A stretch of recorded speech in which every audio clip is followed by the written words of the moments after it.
Before you supplement your baby, I want you to ask yourself these two questions. Number one, what am I basing this decision off of? I get it. Our babies are so confusing, and you're trying to figure out what is it that they're asking for.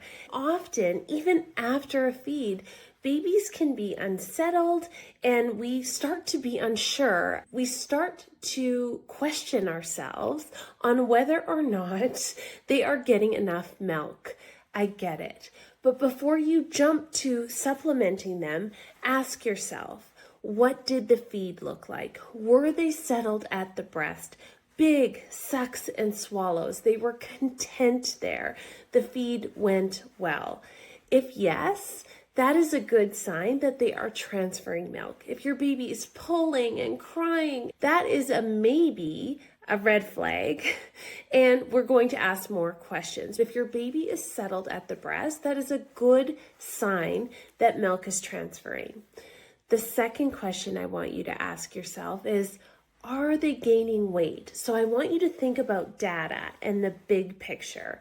If there are no concerns about weight gain, your baby is probably transferring milk and things are okay.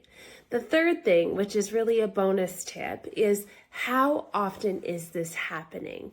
If you notice that your baby is super unsettled after every feed and it's happening every single time, that is when, before I supplement, I would dig deeper. Are they tired? Tired and hungry look like the same thing in newborn babies, and they can only be awake 45 to 60 minutes. If they had a good feed and now they're really fussy, they might need sleep. Try to put them to sleep, or maybe they need to burp. Try to burp them and then try to put them to sleep. That often works. It's not often the supplement that's needed.